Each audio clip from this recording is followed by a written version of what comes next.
Welcome everyone to the BC Leadership Summit. We are so happy to have you this afternoon to talk about leadership.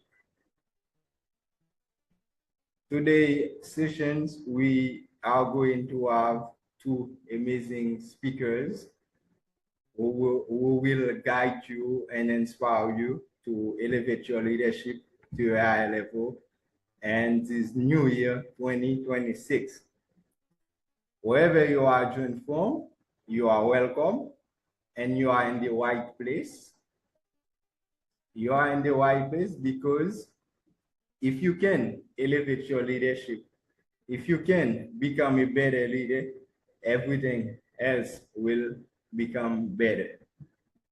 That's why my favorite quotes from one of my favorite quotes from John C. Maxwell by John C. Maxwell is everything rises and falls on leadership.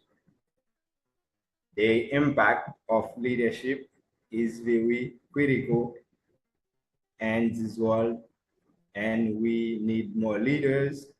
We need more people who adopt the true leadership mentality. For the first session, we are going to have James Goff, who is a John Maxwell certified coach. He is also a U.S. Army veteran, and he has about 40 years of experience and helping people and working with people to help them achieve greatness. It is a blessing to have him today to guide you in a great subject, which is very, very important. So please welcome James Goff. Please put it off in the chat to welcome our speaker today. Hey, welcome everybody. It's great to be here. Belazaire, thank you so much for this opportunity to share leadership and life, and I think we're going to have a fun time. First of all, I'm blessed that I get to open up, so I don't have to try to follow anybody and say, oh my gosh, I can't follow that person, because I know there's going to be some amazing speakers, amazing presentations, and amazing topics that's going to help you, not just in your leadership at work, but how do you lead your personal life, because everything truly does rise and fall on leadership, like Belazaire, so passionately shared with us from our John Maxwell mentor, and I am on the team as well. So I won't go into any introductions because I think Belazaire pretty much covered it there. But so I tell you what, let's just get started. How many of you people are in the wrong room? Sometimes we find ourselves in the wrong room. How many of you find people in your room and you wonder, how in the world did they get in my proximity? How did they get in my world, right? I'm going to talk a little bit about that, and it comes from personal experiences and discernment in my own life, how I made a difference, how this made a difference in my life so I could become the person I aspired to become, but I realized I wasn't able to do that in the rooms I was in. I needed to get in different rooms. But then I also realized that there were people in my rooms that was holding me back. So that's why I believe in the power of proximity, the power of presence, and the power of people, the three spheres of influence. So I want to get started with that real quick here. I should have brought a little throat lozenge. I missed that. Oops, I better start my timer too. Here's a little story that helped me understand the importance of proximity. Once upon a time, yes, as he said, I have 40 years of leadership experience. I have, more than 26 years with the military, 28 years with the United States government after that. I've led men's ministries. I've been a coach and mentor in so many different areas, right? But I wasn't quite so confident in my own self. And I think a lot of it was because the rooms I was in didn't really help me to become that person that I knew I could become, but I dreamed I could become. I just didn't know I could become that. And the truth is we can all become far greater than we are because there's far greater in us than we actually are showing up in the world. So a little story, mentioning John Maxwell. When I was back in 2017, I joined the team back in 15, but in 2017, I went back to do a thing we call the re-audit. Re-audit is where if you're in a certain level, you get to go back through the events. It's fantastic. I love it. I've been with them since, like I said, 14. So that's what, about 12 years. And when I was there for my second trip, I got this email. Said I was invited into a particular room. Now, I thought everybody had probably received this email with certified members. I thought, well, everybody's got this room. It's an email invited to this after event party. And the after event party was basically there was a wedding happened in between sessions in the big room. The big room where 3,000 people sit, right? But there weren't 3,000 people in there for the special event. And I got an email invite to go. I thought, okay, that's awesome. Yeah, I'm just one in 3,000. So I go to where it says to go, the room to go into. And I noticed one thing. The room was small. I knew the entryway in the room was going to be incredibly smaller. So I thought, this is rather curious. So I opened the door. I looked in there. And in the room were 20 to 25 people that I had been looking up to, that I admired, that were part of the team. People that were training and coaching and mentoring me online and on the phone calls, but not in person. I never got a chance to really meet them in person. And I thought, I'm not sure I'm in the right room. I walked in the room and I went over to a gentleman who was one of the people that I've been on the calls with and has been mentoring me. And I believe I was in a book study at the time with him before the actual event. I walk over to him and I tell him, let me look at my notes here. Okay, there it is. So I tell him, and his name is Jeru, and he's from Kenya.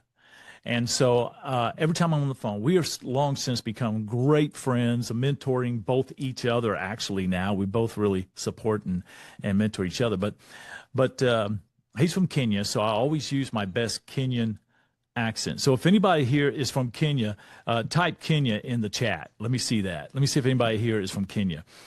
And so I said, told him, I said, Jeru, I said, I got to be honest with you, man. I said, I think I may have gotten this invitation by accident. I think they made a mistake. And no one here really knows who I am, not really. Other than the few certifications and the teaching calls that I've been on with them, I don't think I'm supposed to be here. Maybe you've been there. Maybe you were in a room and you looked around and said, I don't think I'm really supposed to be in here. Jeru's reply to me meant everything. It changed everything for me that day.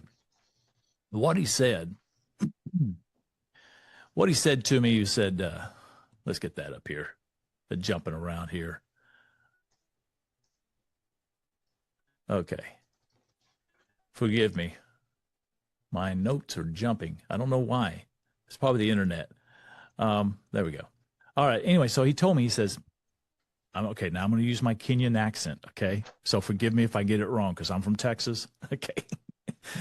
But he says, Jay, you are supposed to be in that chair. I pulled up a chair. I sat next to him. He says, you are supposed to be in that chair.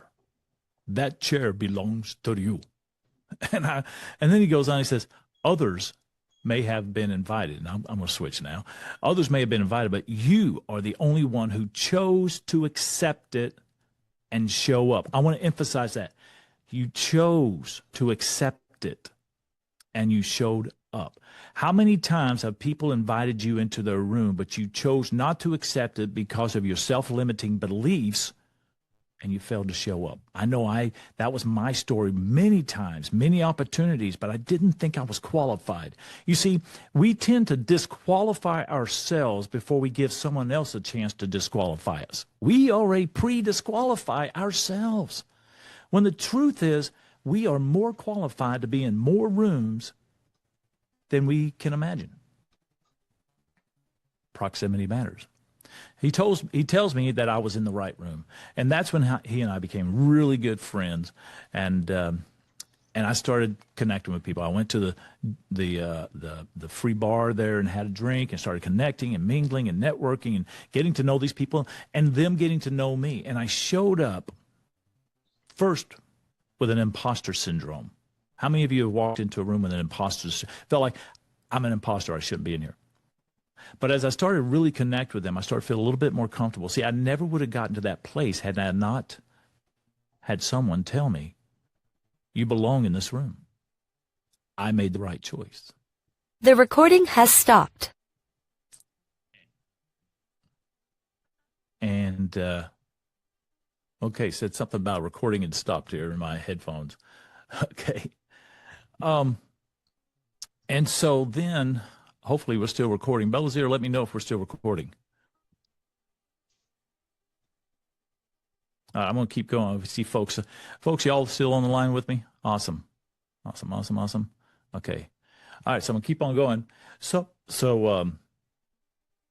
the power of proximity, that's the power of proximity. That's the power of what it can do for you. All right, so I remember thinking about being so exposed but I was in the right place, the right time with the right people for the right reasons. And you got to ask yourself, am I in the right place at the right time with the right people for the right reasons? That's proximity. These are questions we have to ask ourselves.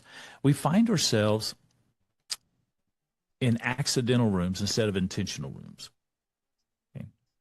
So all right, so I'm going to try and share, see if this is going to work here. Try and share there we go. Okay, and I think that started off in the middle. I need to get that in the back. All right, let's do this. This meeting is being recorded. So all right, I'm recording again. Okay. All right, so let's get this up there. Let me know on thumbs up if you can see the presentation, the PowerPoint slide. Okay.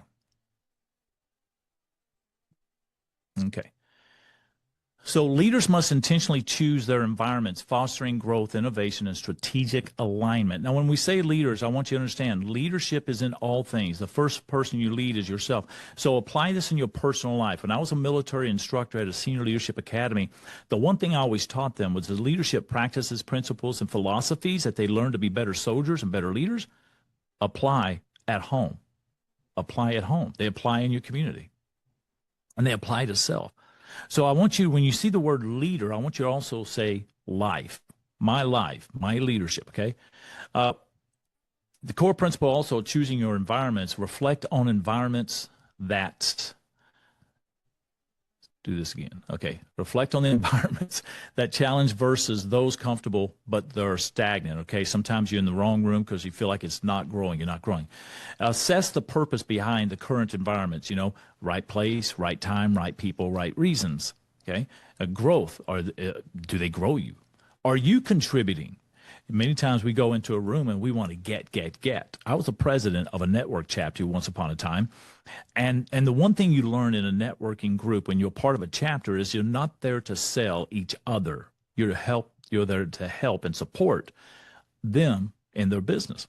And we had this one person, a new member, and the first thing, she was so frustrated because nobody was sending her referrals. Nobody was sending her clients. She was so, gimme, I need.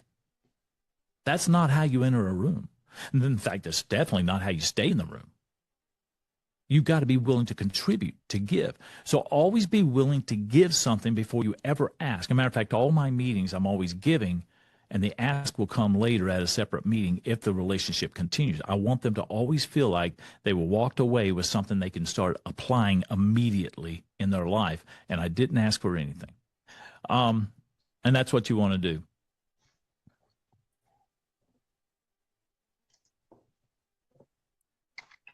All right. So we're going to lead into the power of proximity here. Well, I had the word for the day. How many of you have a word for the year? How many of you have a word for the year? Raise your hand or put in the chat box. Okay. What is your word for the year? Put that in there. Share that with the rest of us. Okay. Okay, I'm going to type mine in there right now. Even though you can hear me, I'm going to put it in there because I want you to go back and look at it. Did I spell that right? I did spell it right. There it is. Proximity. Proximity was my word at the beginning of the year. I knew I needed to get into the right. Uh-oh. This thing is playing. I need to stop that. Stop it. Stop it now. The presentation. I knew I needed to get into the right rooms with the right people for the right reasons. I needed to do that. So I knew proximity was the key to that. That's my word for the year. Now, some of us have phrases for the year too. My phrase is get up, get out, get at it. Matter of fact, it was a phrase that I created that my mentor, Jeru, says, Jay, you should start a t-shirt store with that. So I started a online t-shirt store. So I've got that on merch and stuff. And so it's kind of cool. But it's also a mantra that helps me get up out of bed. The first decision I make in the morning is to decide, am I going to snooze or am I going to get up? That's the first decision. So what is your first decision you're going to do? Get up, get out, and get at it. Okay. And that's the same when it goes to building your proximity. If you're not in the right rooms, what are you going to do about it? Going to the next slide, please. Okay. Intentionality, your circles, your proximity must be intentional. Do they challenge you or do they just give you comfort? Are you comfortable where you're at or are you being challenged? You want to always go into the room where you're not the smartest, not the brightest, not the richest, not the most resource person in the room. You want to go in a room that you can grow, but you want to go in with enough that you can add value and contribute to. Okay? Don't bring an empty bucket to the well. Okay? Do not bring an empty bucket to the well that you're just pulling out, but you're not pouring in. You want to be able to pour back into it and not just drain the well. So go into a room where you can add value, but you also are being value added. Okay. So that's intentional proximity. Okay. And discover what is the purpose? Why are you there? Do a purpose assessment. Are they aiming to grow? Do they contribute? Are they supportive? And we're going to talk about the 3 spheres of influence in just a few moments. But this plays a big part of that. Whatever circles you're in, proximity shapes you, okay? That shapes you. It shapes your leadership. In your organization, now I talk a lot about life, but I want you to think about this. Who is in your organization that you may need to reconsider the proximity of their location? Where are they at? Where are they at? Are they there on purpose with a purpose? Okay, or are they just riding time? Like Dave Ramsey says, a lot of people, employees will clock in late, clock out early, and steal your money on the way out the door. Do you have people in your life that are clocking in late, clocking out early, and stealing valuable resources from you, your time, your energy, your resources? This is things we got to look at. And the same with our organizations. Lynn, I like that. Purpose. Purpose is your word for the year. Fantastic. I hope this lesson will definitely add value to you. And I think the other ones definitely will. So they got the best part. They get to follow me. So it's going to be real easy for those guys. You can't live around low standards and keep high standards without constant friction. If your high standards are here, but you're in this environment, there's constant friction, okay? Because you're like here. It's holding you down. The law of the lid. John Maxwell speaks about that in the 21 Irrefutable Laws of Leadership. Right there, that little book right there. The law of the lid. So, because if you have high standards, you can't stay in low standard environments. You're not going to grow. As a matter of fact, you will be very discouraged and your standards will start to decrease. Don't think you can go into an environment and change the standard if the standard in the culture is already low, that there's already chaos, there's dysfunction, there's poor leadership. Yeah, you might make a difference. You might not. But here's what normally happens when you go into a climate, unless you are the leader and you're making some big drastic changes, that culture is going to infect you more than you're going to inoculate it. Okay? Man, I got to go back and listen to this because that was good. That culture is going to infect you more than you're going to be able to inoculate it. Okay? So you want to keep that in mind. I've worked with someone that, a professional, worked somebody in an organization, where chaos was basically the expected norm. They go in every day knowing something's going to be wrong, something's going to be terrible. The people aren't going to be happy. The leadership isn't going to be present except when they will come out of their offices with their clipboard and start hammering you for something that you did or didn't do. There's no positive affirmations. There's no confirmations. There's no validation. It's just constant negativity, cynicism. Okay. So he worked in this environment. What happens is people start late, like I mentioned a moment ago.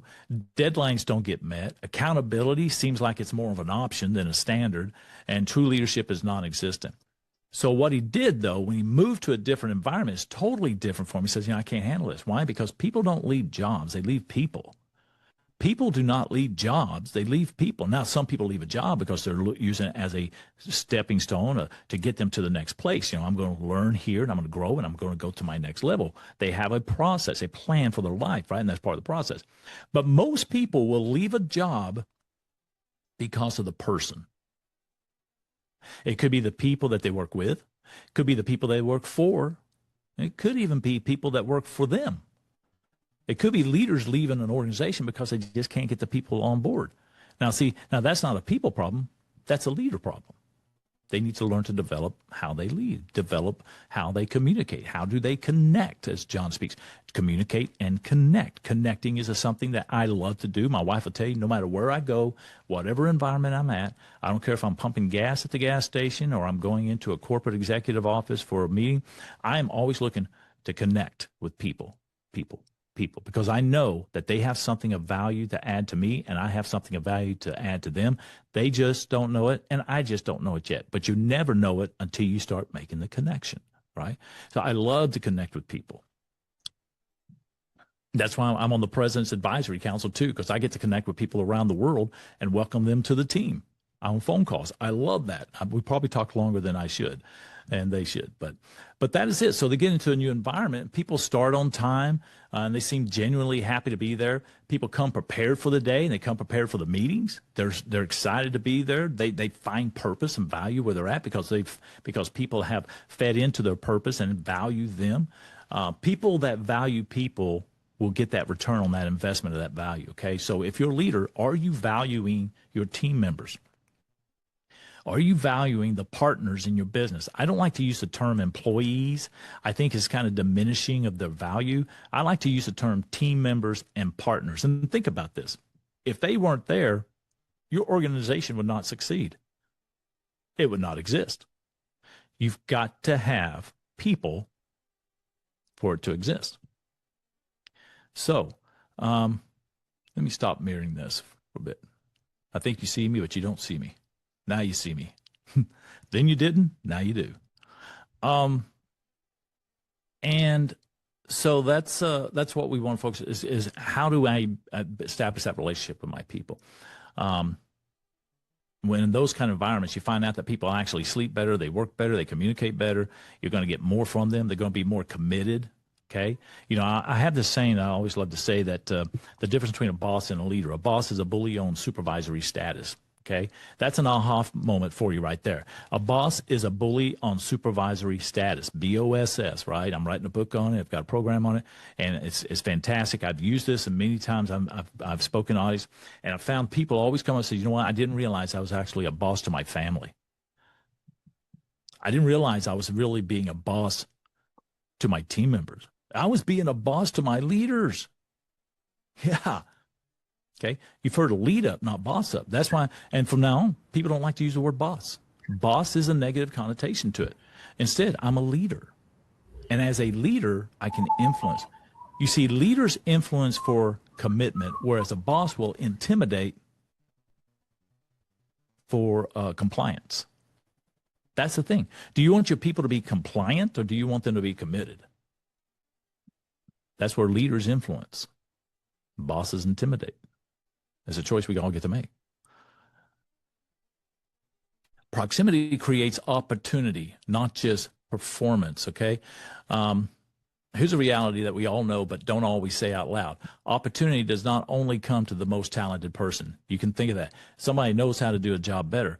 Example, when I was in the military, I had a chance to become a recruiter. Now, some people hate recruiters because we're the person that gets people in, and some of them are liars, and I can promise you I know who they are.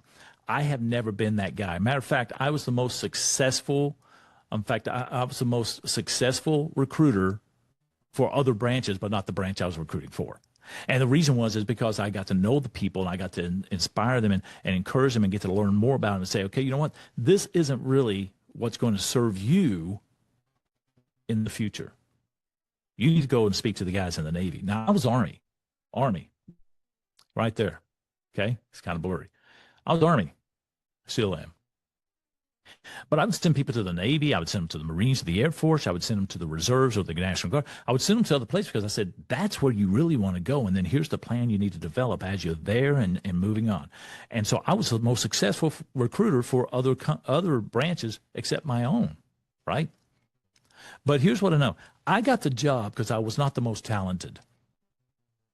I got the job because I was trusted, my character, my presentation, and in the interview process, which is a very strict interview process. It's a military interview process. So you're sitting in front of senior leaders and they're asking you some great questions. And this one leader told me, he was actually the area coordinator, and he asked me in the interview, he says, Sergeant Goff, where do you see yourself in 5 years? And without missing a beat, I said, I want to be sitting in your chair in 3 years. That was confidence. That wasn't arrogance. That was confidence. Because I knew if I could do the best I could be the best I could be, I could get in that man's seat. That's the seat I was going to go for. The other person who had more experience, because they were basically like human resources and training and and that kind of blends in, they didn't get the job. In fact, they knew him longer than they knew me. I got the job because of my confidence. So it's not always being the most talented. It's your character. It's your confidence. Are you consistent? Or do you know how to connect with people? So this is another thing in building up your ability to connect. Credentials might get you in the room, but it's your character that keeps you there. You know, John talks about charisma, so I said, charisma might get you in the room, but it's your character that's going to give you a seat at the table. Okay. Charisma might get you in the room, but it's your character that's going to get you a seat at the table. Think about that. We all have to do a check. How's my character? How am I showing up? How am I showing up? All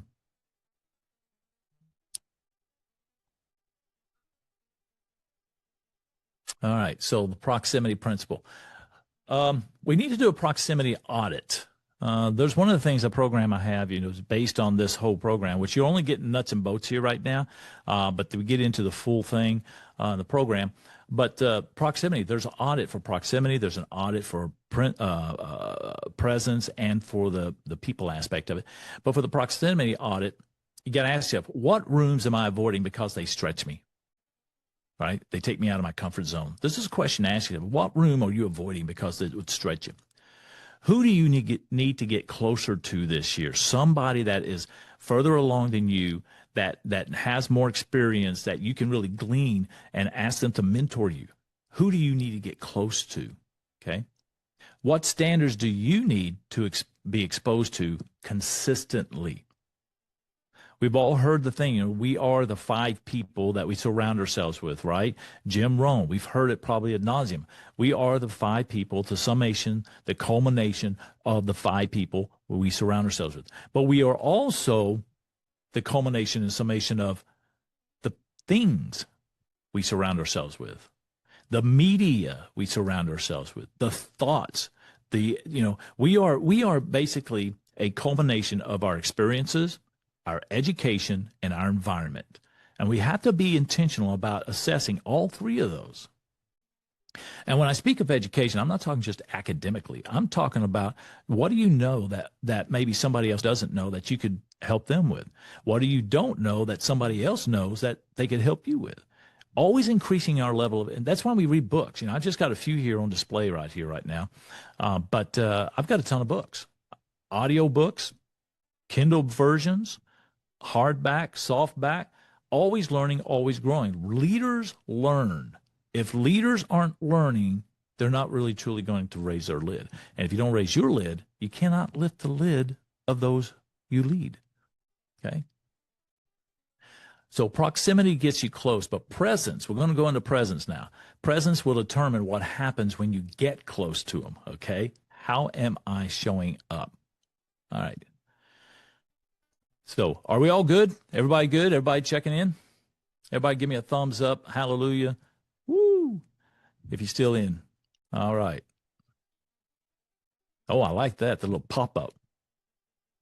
I make sound effects with everything. My wife hates it because I do all the time. I'm just a sound effect kind of guy. She'll be over there sitting and texting, right, on her little phone, and she'll stop texting, and she still hears. So I'm a goofball. So the power of presence. Let's go into the power of presence. Presence is what people feel from you, right? Maya Angelou famously said, people may remember what you did for them, but they'll always remember how you made them feel, right? And I'm paraphrasing there, but they'll always remember how you made them feel. So how are you showing up into the room? How are you showing up?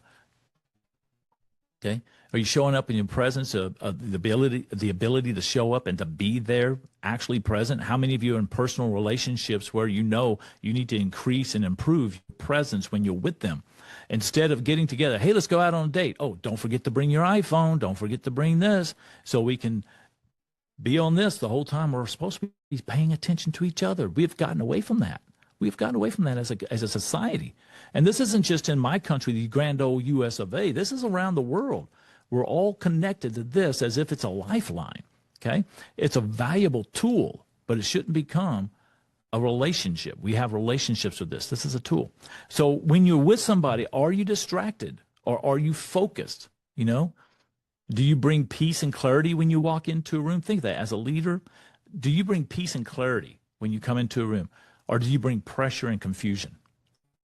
Do you own mistakes or do you offer excuses, deflection? Right? In other words, I'm not going to claim what I can blame, right? There are many people that I'm not going to claim what I can blame.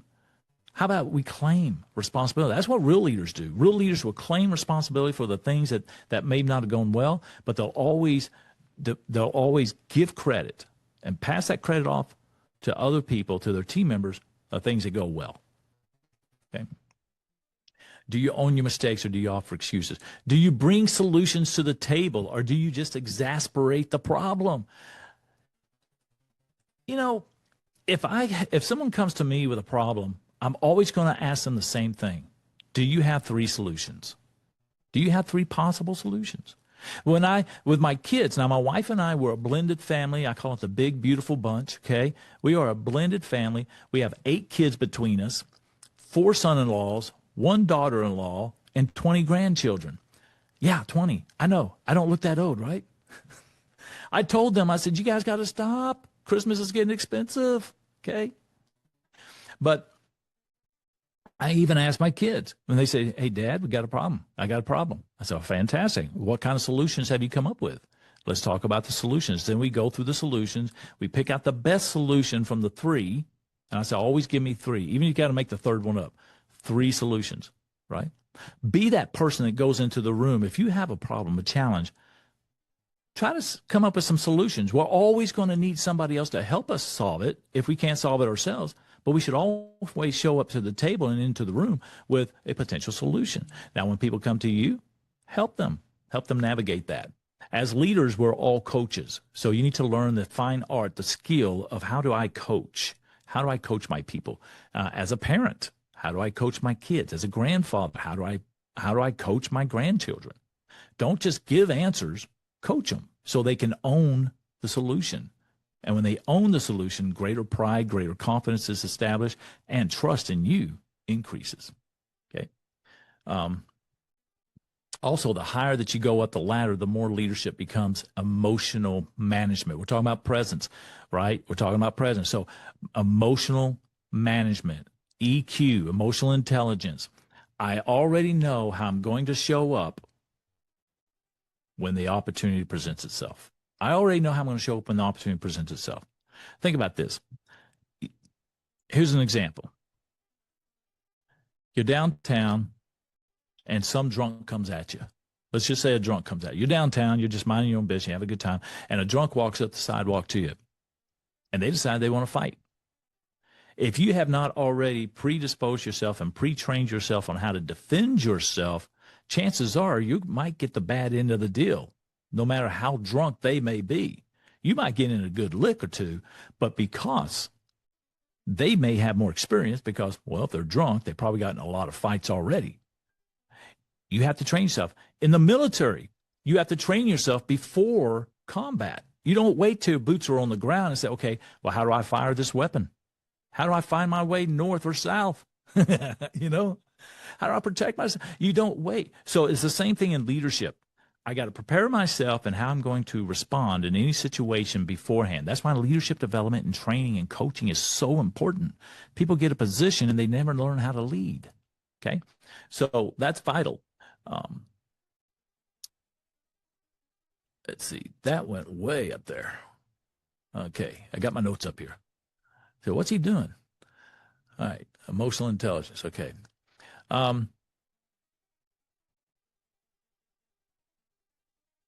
There's a room, there's an organization I was in one time, and I went in as an observer, kind of checked the culture, the climate of the environment, and as part of a greater assessment of what's going on.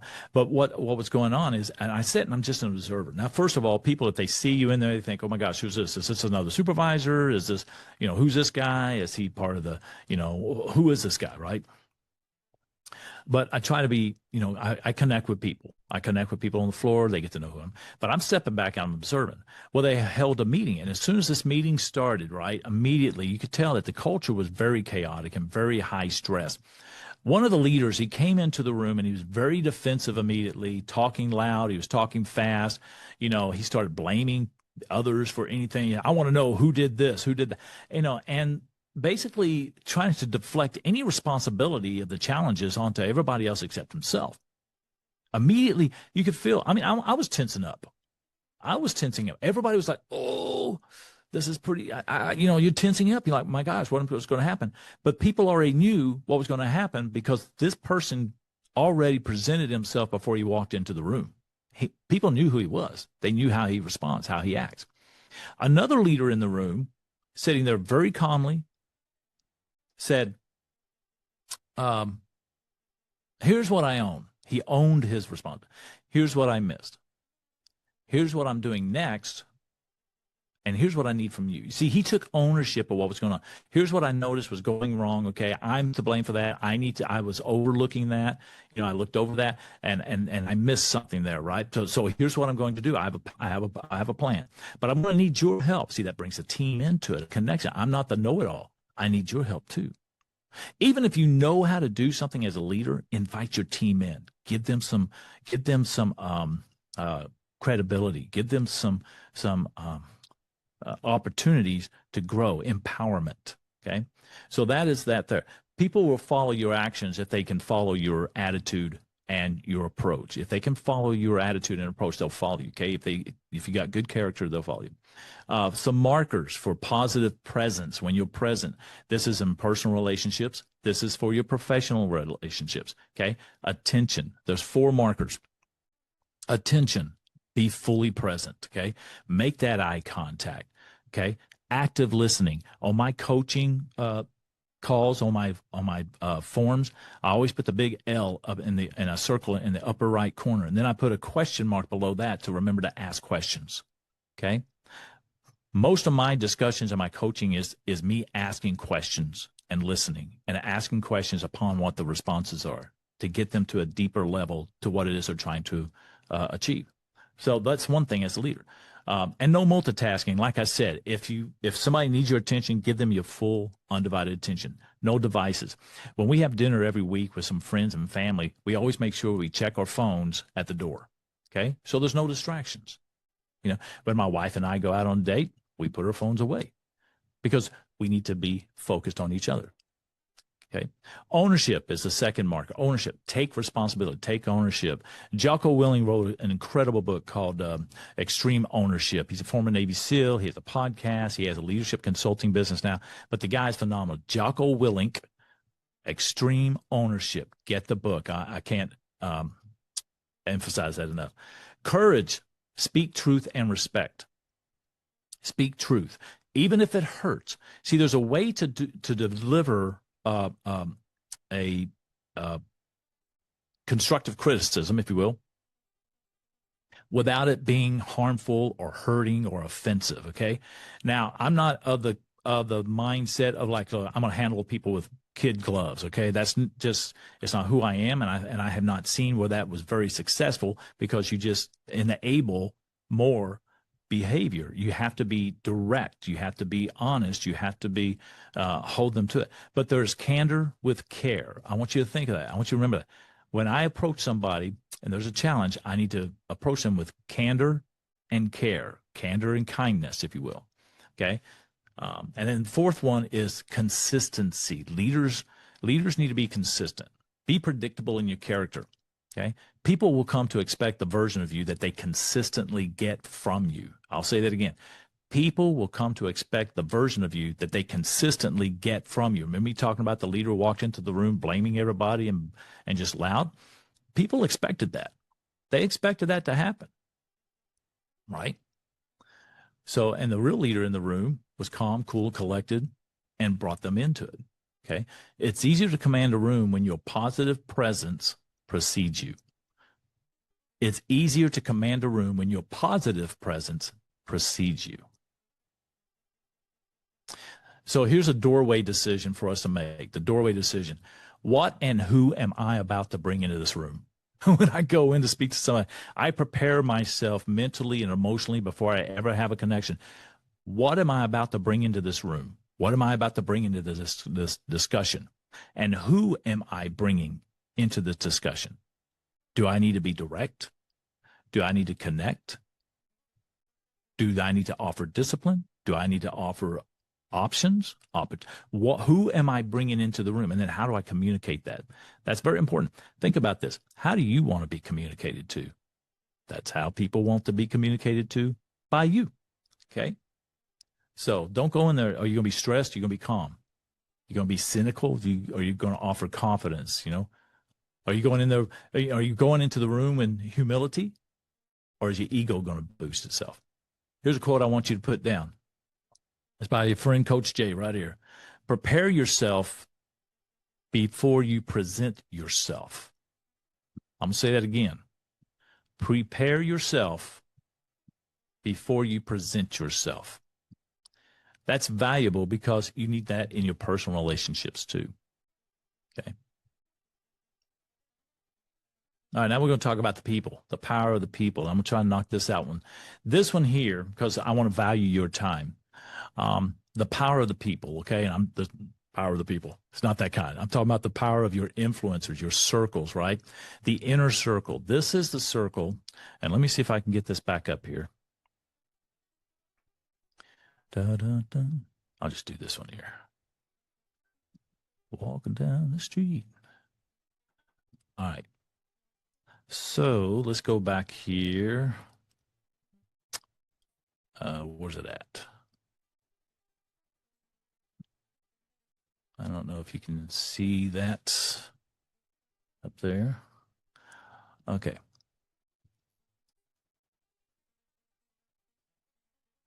All right. Is that showing up? Is my PowerPoint showing up? I'm not seeing it up there.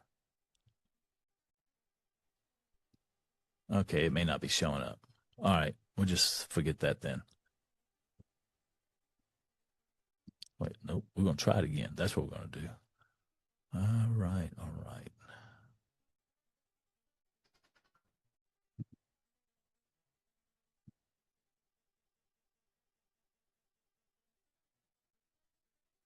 Okay, I think that's it. Yeah, there we go. All right, there's proximity. And we're going to go on to the, let's get this on over there. But the inner circle is where most of these people have the most access to your life. And also in alignment. You are in alignment with them. So right here, circles of influence. Leaders must audit their circles to ensure that they challenge, align, and speak truth into them. We just talked about that. Reflect on the 3 to 5 people with the greatest influence on your decisions, and evaluate the alignment of your inner circle. See, the inner circle is in alignment, not just in agreement, but in alignment with what your goals and aspirations are. And since we're cutting short on time, I'm going to jump on in. Okay, are you choosing this opportunity because it's aligned with your goals? That's what an inner circle person asked me when an opportunity came up. Or am I choosing it because I had something to prove to myself or others? It might not be in alignment with what you're trying to achieve. Your inner circle must be small, strong, secure, and safe. Okay? Must be strong, small, secure, and safe. Your outer circle, this is where networking happens. Okay? This is limited access. They have limited access to your life. The law of the inner circle, okay, John Maxwell speaks about, but I spoke on this topic a few years ago in New York City, had an opportunity to present this for the first time, and I fine-tuned it since then, obviously.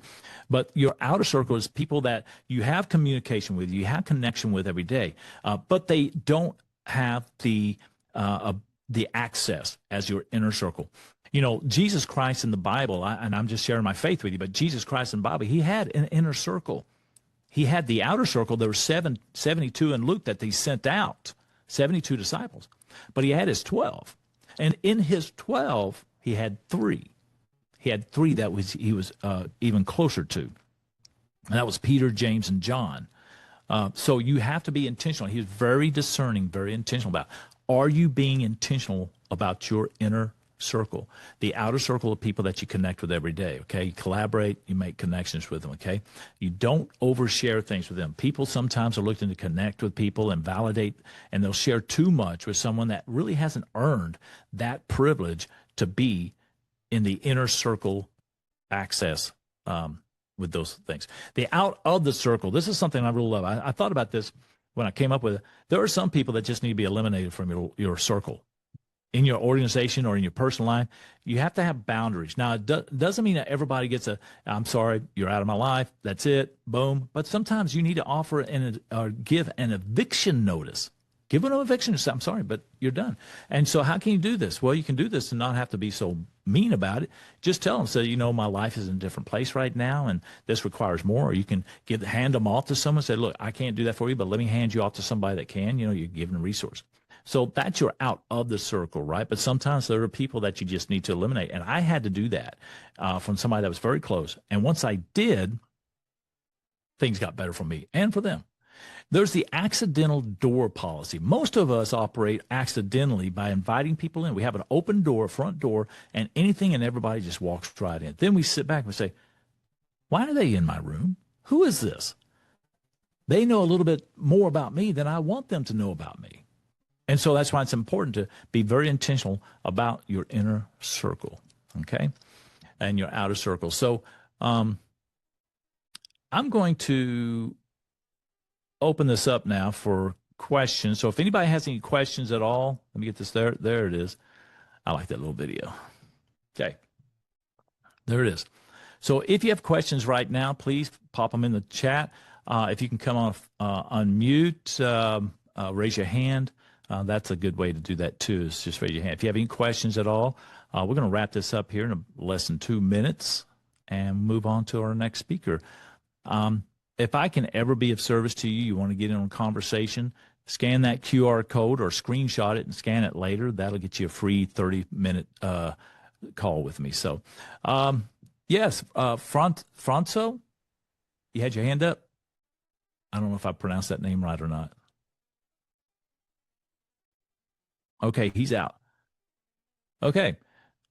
All right, my friend. Well, Belazir, that's what I got for you, my friend. I hope I was able to add value. Folks, if you want to know more, reach out to me. Scan that QR code. It's a good way to do that.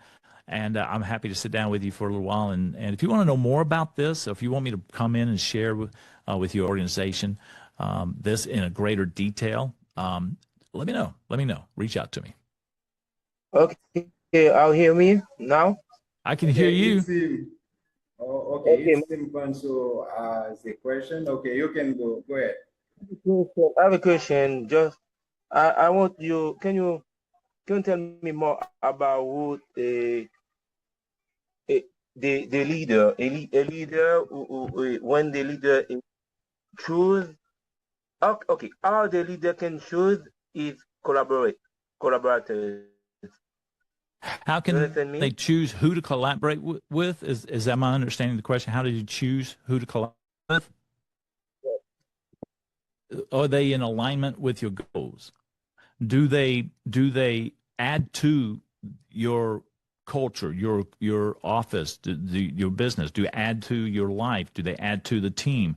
You know, are they bringing baggage with them that really they're wanting to dump on your plate too? You know, you don't want that either. You want to be very specific in who you invite into your room. I surround myself with people that are growing and people that are willing to help me grow. People that don't want to grow, or they don't want to help me grow or support me in my growth, I had to put them in a different circle. So sometimes you got to relocate somebody, kind of like somebody in your organization, right? If they're not good for a job that they were hired for, you don't always have to fire them. You just may need to put them in a different position in the organization. You know, round holes and round pegs, or what was it? Round pegs and square holes. Okay, they just might be in the wrong place.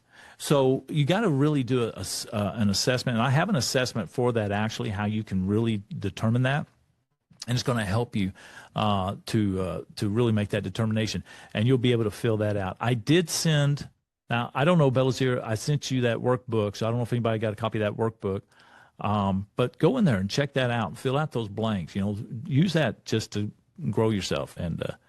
But yeah, that's it. You just got to be very intentional, and then get people in your circle that you can bounce ideas off and say, this person, I'm thinking about them being in my circle. What do you think? What do you know about them? Okay. And then I want to also flip this. You got to be concerned about whose circle you want to be in. I didn't go into that today, but you've got to also look at, how do I become the person that somebody else wants to invite me into their circle? Because everybody should be only in that circle by invitation only. Okay? Hope I was able to answer your question. Okay, it was very great. So please give it up in the chat for James Goff. Please, I need to see your reaction in the chat. Yeah, it was very, very great. Thank you, James, for adding so much value to the audience. Thank you so much. Thank you so much for letting me be a part of this. Yeah, I can't wait to see how we'll continue collaborate to impact lives and to and inspire people to become better leaders. Okay, it seems there is a question on the chat. Let me check it out. Okay. As a leader, given that you have a direct reporting team. Okay. Yes. Do you have the option to choosing the inner cycle? Okay. Yeah, you can. You're free to answer, James. Yeah, really. I mean, you really do. You, even as a leader, you got to ensure that the people that's coming onto your team is going to be in alignment, and they buy into the values and the mission of the organization. If you don't, you're going to have somebody in there that could essentially start influencing others. Everybody has influence, so you want to be cautious about who you're bringing onto your team, because they're going to influence the team when you're not there. Okay, so if you have a direct reporting team, they directly report to you, right? Do you have the option of choosing the inner circle? Yes. Not everybody on your team deserves to be in the inner circle. Some of them, most people in the team actually are in the outer circle. They're not out of, but they're in the outer circle. You still work with them, you collaborate with them, you partner with them, but they don't get the indoor access. In other words, if you need to share something that was very personal, that you knew was going to change your life, who would you go to? Jesus went to 3 out of 12. Yeah. He picked the 12 out of hundreds. Okay? 3. Your inner circle, and that's why Jim Rohn says 5 people will determine your success and destination. So keep it to a minimum. 5 is a good number. 3 is even better. Hey, sounds good. We can take only one question to move on. It's Ibrahim. I don't know, Ibrahim, if you have a question. If you have a question, you can open your mic and ask. Good afternoon, Ibrahim. I'm joining Ibrahim. I'm joining from the Republic of the Gambia. Oh, well, welcome, welcome. Yeah. My question is it possible that we can have your presentation slides, one, and two, in my university here, I am the student union president, and what can you do? What can you offer to help me organize such an event for my students to take part, to also learn and to be future leaders? Yes, absolutely. Well, what I would do, since these are copywritten and everything, what I could do is actually you and I can get chat offline if you had the QR code. If not, I can type in my email address here. Where's the chat? I just took it off. I'll type in my email address. Email me, and we can connect there. And then I can probably do like a live presentation, a virtual presentation, similar to what we just did, and you can project that to your class. And I would give you a participants guide that you've already gotten, and we can go there. But yeah, it is proprietary, so I will probably want to do that myself. Maybe in the future I might license it out, but that's not in the cards at the moment. So let me finish this up. Okay, sounds good. And for the slides, I don't know if Ibrahim, as Oji said, for the summit, yeah, I think I will send some follow-up emails. If James want to share some materials, I think you guys will get them very soon. Yeah, let's just connect and we'll talk about that offline. But absolutely, Yeah. There's my email address. Email me. Anybody that's here right now, if I can serve you in any other way, or you have other questions about the topic we talked about today, please do reach out. Yeah, sounds good. Thank you so much, James. It was great. Thank you, brother. I appreciate it. Great. Yes. Okay. Now we are going to have another speaker. As you know, we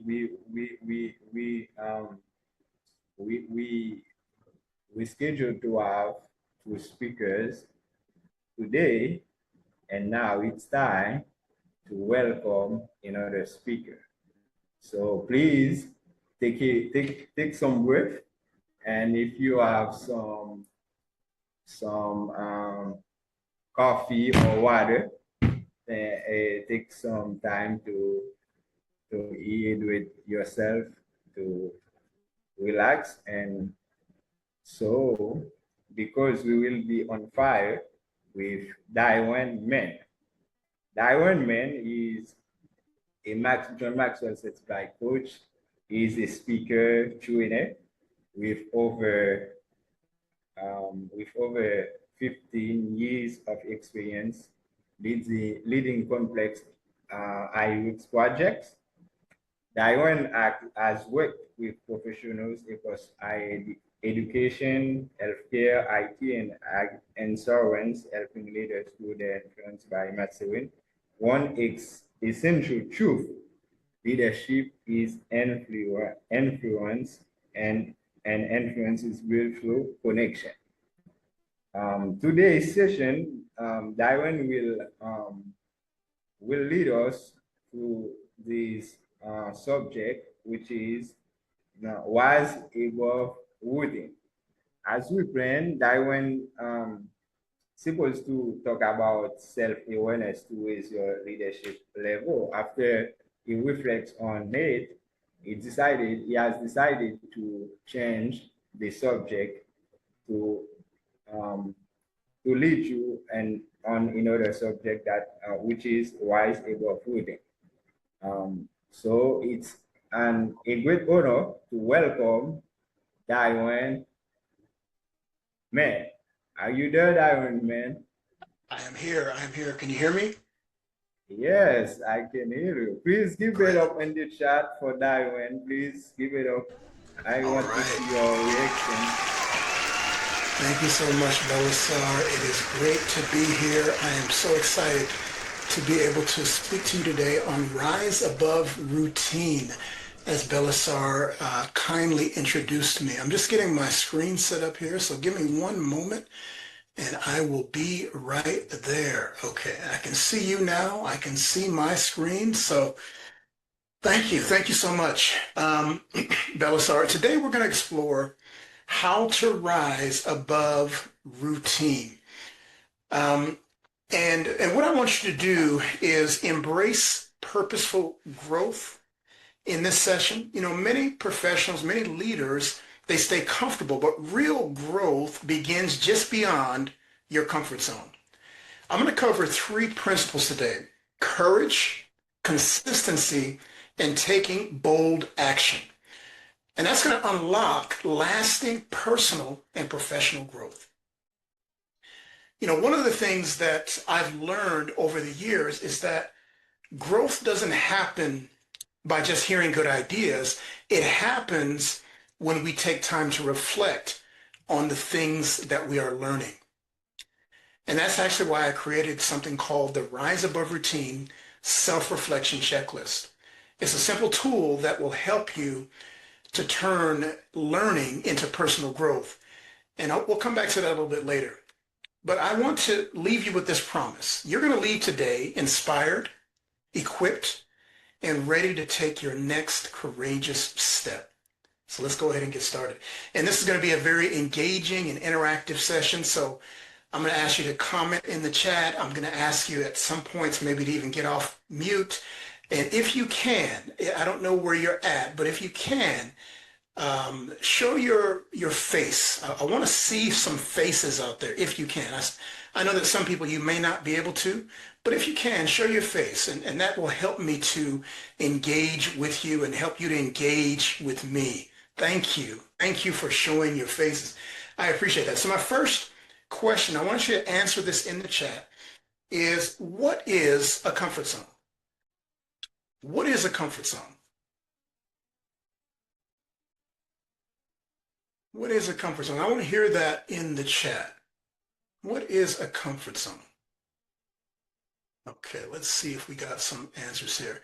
It's a routine. Someone said it's a routine. Let's see here. Thank you.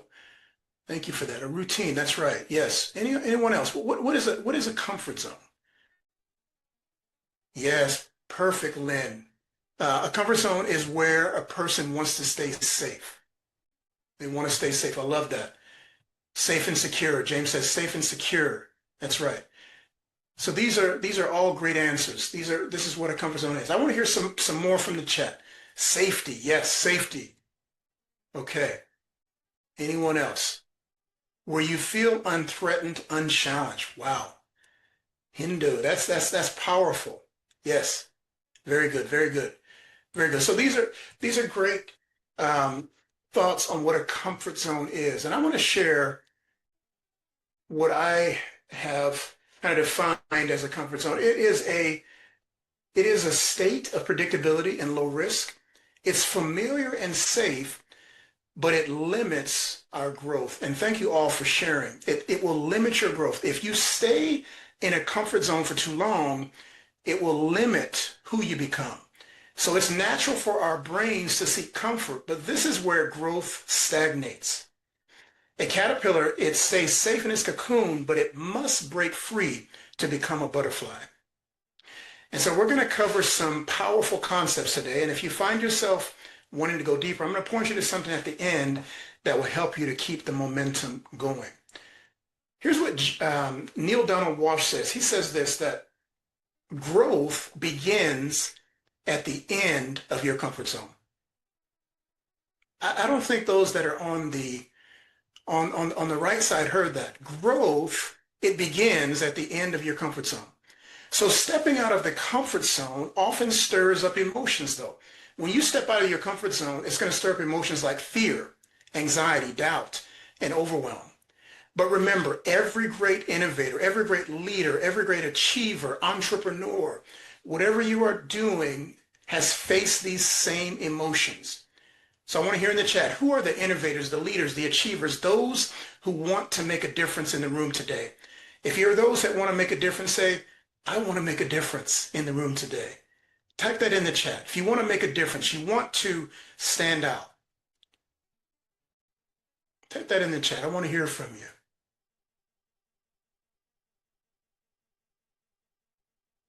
All right. We got some. I want to make a difference. Lynn said, I want to make a difference. Oksana said, I want to make a difference. That's right. That's right. Yeah. And I think that, if you're in a conference like this, you want to make a difference. Like, you wouldn't be at a leadership conference if you didn't want to make a difference. You want to make an influence in the areas where you have influence in the areas where you live, right? So growth requires us to move forward despite these emotions, the emotions of fear, the emotions of anxiety, the emotions of overwhelm, of doubt. It requires us to move forward in spite of those emotions. For example, Thomas Edison, who had very little informal education but was a voracious self-learner. Edison's curiosity and commitment to continuous learning led him to become one of the greatest inventors of all time. I want the same for you. I want you to be the greatest that you can be. I want you to leave this conference this weekend and you're going to have some tools and some principles that you can apply, that you can put into practice. I want you to live out your purpose. You see, we all have a purpose, and I want you to live that out. But in order for you to live out your purpose, you have to get beyond your comfort zone. And I'm going to show you how to do that today. If you're ready to get started today, you're ready to get going.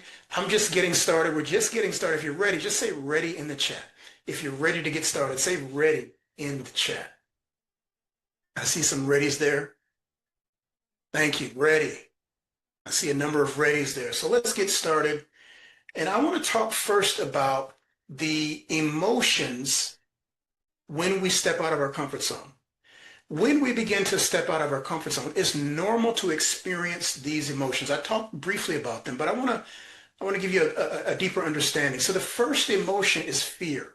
Now, fear often stems from worrying about failure or rejection. And then the next emotion we have is anxiety. Now, anxiety, it arises because we're venturing into the unknown. We're venturing into the unknown. And then doubt can make us question whether we're capable. Can we do this? And we'll question our ability. And then lastly, overwhelm. Now, overwhelm can leave us feeling stuck and not able to move forward. So if you want to grow and develop, get used to these emotions. Get used to feeling these emotions. Whenever you are going to take a new risk, you're going to experience these emotions. It's inevitable. It's part of growth. For example, when I considered a career change, I was paralyzed by fear and self-doubt. What if I fail? What if it doesn't work out? But every time I pushed through these emotions, I've experienced growth that was worth the discomfort. Who here wants to grow and develop? Say growth in the chat. If you want to grow, if you want to develop, say develop. Or if you want to change, maybe there's a significant change that you need to make. Say change in the chat.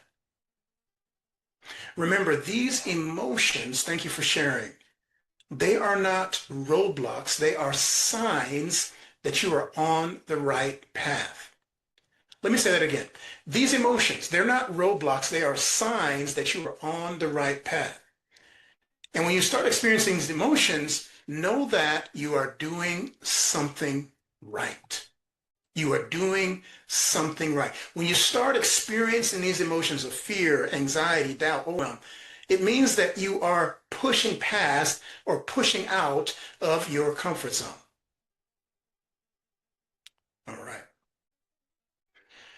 Now, I know not everyone here is from the U.S., but I'm giving a U.S. example, and hopefully you know where New York is and Florida is. But imagine you're taking a trip. Now, New York is north United States, and Florida is southern United States. So imagine you're taking this trip, and you're driving in your car, and along the trip, you see these signs. And the first sign says Florida, 500 miles away. And you drive a little bit further, and it says Florida, 300 miles.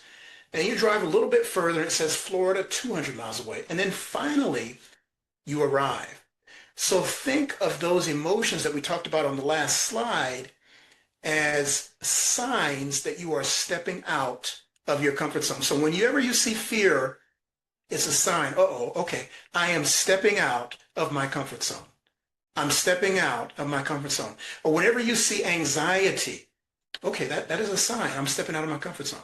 So in the chat, which of these emotions, fear, anxiety, doubt, or overwhelm, do you most relate to when you step out of your comfort zone? Tell me which of these emotions. It could be one, it could be two, it could be all four.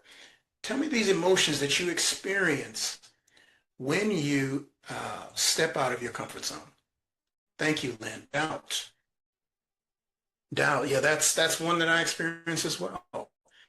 Anyone else? What's some emotions you experience, either fear, anxiety, doubt, or overwhelm? Okay. Professor said fear, anxiety, and what else? Okay. Fear, anxiety, overwhelm. Yeah. Okay. All right. Thank you all for sharing. So today I'm going to cover three keys of breaking free from your comfort zone. The first is we have to embrace failure, and we embrace it as a learning opportunity. We're going to cover that today. The next is being consistent. Now, being consistent, we're going to take small, steady efforts that compound over time. This is one of the key secrets to growth, is consistency. And then we're going to look at asking for what you want. Having the courage to ask for the things that you want as an individual. Now, these principles, they are simple but powerful. And if applied, they will be life-changing for you. And like I said, I want you to live out your purpose. You have to mute that person. There we go. Okay. So let's talk about embracing failure. Embracing failure. This is our first strategy. And failure is a stepping stone to success. You know, one of the things I've come to realize is that we cannot go around failure. We have to go through it. We must go through it. Because the more you try to avoid failure, the more you're going to be afraid of it, and the more you will fail. Sylvester Stallone, he's an American actor. He was rejected over 1,500 times before selling his Rocky script. But his refusal to quit and take massive action made him a global icon. 1,500 times he failed to sell that script, but he kept going. I'll share a story. I was a project manager for 15 years, and I became a leadership coach, but I got this role, you know, this is probably 10 years ago or so, and I got this role. I was visualizing for months to land a senior project management position. I got the position. I thought, yes, I have arrived. But I realized that my values didn't align with my bosses, and I wasn't ready yet. After 5 months, I was let go. I remember riding home on the bus, not sure how I was going to tell my wife. I was devastated because I didn't think that this could happen to me. And after that failure, I wanted to give up being a project manager, but after 5 months, I found another role. And my next role was a better fit, and I was a great success. It was a painful experience, but it taught me how to be resilient. And I'm going to share with you later a tool that can help you profit from your next failure. Would you like to see that? Say yes in the chat if you'd like to see that. But failure is necessary for growth. If you want to grow and develop, it is necessary. I like what Booker T. Washington said. He said this. He says that success is to be measured not so much by the position one has reached in life as by the obstacles he's overcome while trying to succeed. I see all the yeses in the chat. Thank you for that. I'm going to give you that tool here in a second. But, you know, he's saying that, you know, it's not so much by the position that you've reached in life, but as by the obstacles.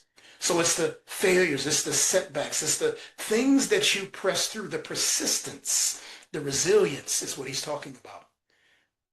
So Jim Abbott, he's a baseball player, and he was born without a right hand. He was born without his right hand. And Jim, he could have accepted life filled with limitation, but instead he learned to throw with one hand and switch the glove with lightning speed to field the ball. People doubted him at every level. Little league, college, the minors, but he kept moving forward. In 1993, he threw a no-hitter for the New York Yankees. And his success wasn't making the major leagues. It was the countless unseen moments that he spent proving that ability grows when determination shows up. You know, maybe you're in a country where you're told that, you can't do that here in this country. Or maybe you're in a place where, you've been told all your life, you'll never amount to nothing. I'm here to tell you today that if you will get back up, if you will rise back up, you have the potential to do something great. There is greatness on the inside of you. There is greatness on the inside of you. And like Booker T. Washington said, success is to be measured not so much by the position one has reached in life as by the obstacles he's overcome while trying to succeed. So what is the obstacle? Whatever that obstacle is, you can overcome it. You can overcome it. Whatever that obstacle is, you can overcome it. And as Lynn, as I said before, you have the potential to do something great. Greatness is within you. You were born with greatness on the inside of you. Kira Lynn said this. She said that failure becomes less scary the more you prove to yourself you can recover from it. You see, we have to learn to recover from failure. We have to learn to not sit in the setback. And if we don't learn, we stay stuck in a cycle of failure. And we cannot make failure our identity. I'll share another story with you. And I'm not sure if you know about this show. It's called the Shark Tank. It's a show that's based in the U.S. And there's a lady, her name is Barbara Cochran. And she was invited to join this new Shark Tank show. And she felt perfectly aligned. But days before filming, the producers withdrew the invitation. And immediately she wrote Mark Burnett, who's the producer of the show. And she wrote him this bold, honest email. She acknowledged being replaced, but emphasized that she wasn't in the habit of coming in second. She listed past critics and setbacks she had already overcome. Trump said she would never get paid, and she sued and won. Teachers and networks doubted her, and she proved them wrong. She proposed to Mark. She said, let's compete for that lone female seat. And she received a second invitation and won the seat. She learned to get back up fast and fight forward. Resilience, not luck, earned her place on the show called Shark Tank. You see, when you get hit, or when we get hit and get knocked down, we can't sit there and feel sorry for ourselves. We have to get back up, and we have to keep moving forward. And that's what I'm talking about today. That's what resilience is. It's knowing that, wait a minute, this might have hurt, but I'm not going to stay here and feel sorry for myself. I'm going to keep moving forward. I'm going to keep going. Because you see that the cost of success is failure. There's a cost. You want to succeed, there's a cost to that. You will go through some failures on the road to success. It is inevitable. I'll share another story with you. Colonel Sanders, at 65 years old, Harlan Sanders, he tried to franchise his chicken recipe, and he traveled from restaurant to restaurant, sleeping in his car. He was rejected over 1,000 times before he was actually able to sell his chicken recipe. Every no was painful, but every time he recovered, the next rejection felt a little less scary. His success wasn't built on secret spices. It was built on resilience reps. You see, the more times you try, the better chance you have to succeed. Another way to say this is the more times you try, the more times you take action, the better chance you have to succeed. To all the leaders, to all the innovators, to all the entrepreneurs in the room, I can guarantee you this: if you don't take action, you will not grow in the areas you're seeking to grow in.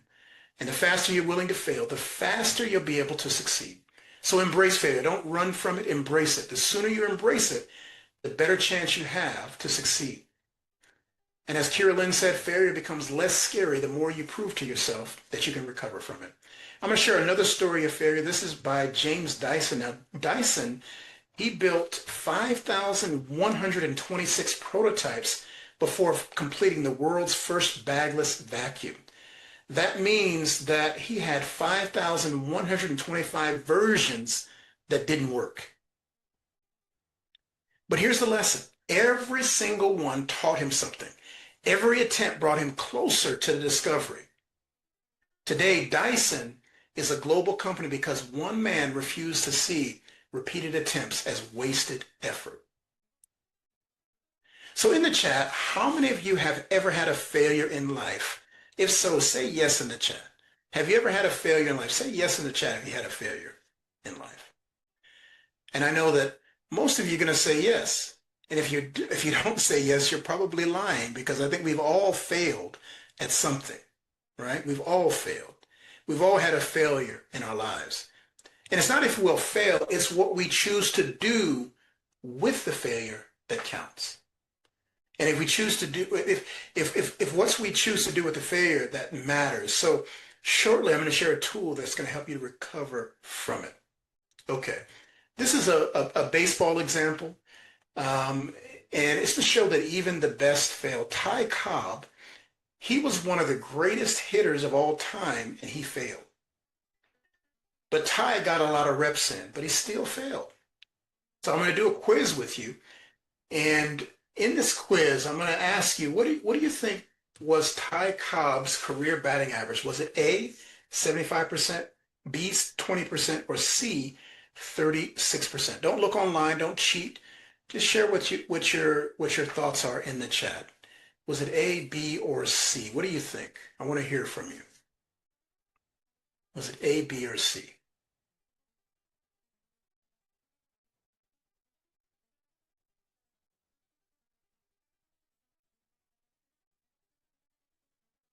No one has any thoughts? Okay, there's one that said B. Okay, thanks, Oksana. All right, another B. Any others? Another B. Okay. What do you guys think? I know I got a lot more folks on the line, so what do you think? Is it A, B, or C? Okay. All right. I don't think I'm going to get anyone else to comment there. But his career batting average was C, actually, 36%. So that means that he had a career batting average of 36%, and that means that he failed 64% of the time. Now, he is one of the best of all time. And look at it another way. Out of 100 bats that Ty took, he failed 64 times. When we look at that, those aren't great odds. But what I learned about baseball players is that they are very resilient, very resilient. Okay, so my failed presentation. I was going to present at a conference, something similar to this, but it was in person.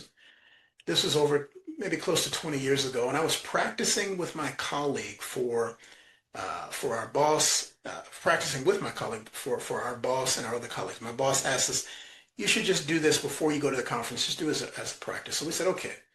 My colleague got up, she presented, and she presented so well. It was very good. It was my turn. So I got up to speak, and I was nervous. I had cotton mouth. I stumbled over my words, and fear took over me, affecting my ability to present. My boss decided that I wasn't ready to present, and I was crushed. I attended the conference to support my colleague, Lisa. Watching her present was very difficult for me. At that point, I said, you know what? I don't know if doing these presentations is worth it, but I chose to keep trying. Persistence helped me to improve my presentation skills. And I learned something along the way, that growth requires a willingness to fail. Success requires a willingness to fail.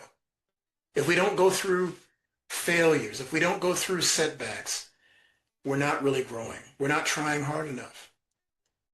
You know, I was the one who proposed this idea to Lisa, and she was able to go, and I wasn't. Failure, though, became a stepping stone to success. Facing challenges builds resilience and future opportunities. You see, failure is the price you pay for success. Failure is the price you pay for success. Tell someone that in the chat. Failure is the price you pay for success. It is the price. It is a price. Failure is the price you pay for success. Thank you, Lynn. Thank you, Oksana. Failure is the price. Tell someone that in the chat. Encourage yourself by posting that in the chat. Failure is the price you pay for success. All right. Thank you. Okay. I was telling you about a tool that I wanted to share with you, and I talked a lot about failure today, and I mentioned that I would share this tool with you. Thank you, Eric, for sharing failure is the price you pay for success. Thank you all for sharing that. So I talked about failure a lot, and I mentioned that I'd like to share a tool to help you recover from failure. How do we turn those failures into stepping stones? I'd like to introduce you to the Fail Forward formula. Now, the Fail Forward formula, this is where we can turn those setbacks into stepping stones. So the first step that we're going to do is we're going to face the failure, identify what happened and how it made you feel. The A is, so that was the F, face the failure. That's the F. And then the A is ask for the lesson. Ask, what is this here to teach me? And how can this help me to grow? The I is inspect your role. Ask, what part did I play? And what would I do differently next time? Okay. And then the L is leverage it forward. Apply the lesson, take the next step, and keep growing. What I've come to understand is that it's important to analyze when we fail. So when we go through a failure, we have to analyze, we have to understand what we did, what our role was. Why? Because when we analyze our failures, it prevents us from making the same mistake again. If we don't slow down and analyze it, we will repeat it. We will repeat it.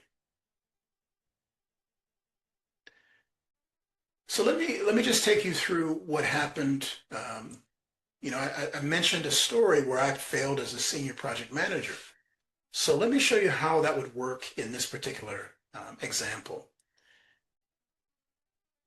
Face the failure.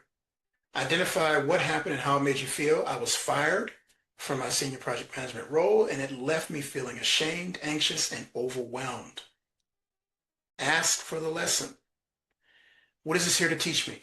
How can this help me to grow? It taught me to research job fit better and ask better questions before accepting roles. Inspect your role. Ask, what part did I play, or what would I do differently next time? I let the excitement lead me, or let the excitement lead. Next time I'll slow down and screen more intentionally. And then leverage it forward. Apply the lesson, take the next step, and keep growing. I applied the lesson, and my next project was $120 million, 4 contracts worth $120 million. And I led that project on budget and ahead of schedule. Fail forward. When we reflect and analyze our defeats, we gain greater self-awareness, and awareness is the first step to change. Without awareness, we stay stuck in failure. So this is exactly the kind of moment where reflection makes the difference. It's easy to nod our heads and say, yeah, that makes sense, but it's much harder to ask, how does this apply to me? That's one of the key prompts inside the Rise Above Routine checklist. It helps you to take these ideas like this and make them personal. All right, so we talked a lot about failure. Now we're going to talk about consistency and being consistent. This is our second strategy. Consistency is the key to lasting change. Consistency is the key to lasting change. Small, consistent actions create lasting change. Doing something consistent over a long period of time is not easy, though. Consistency can be boring. It's usually done when no one is watching. It's easy to give up and say, this isn't working, but those who are successful remain consistent over a long period of time.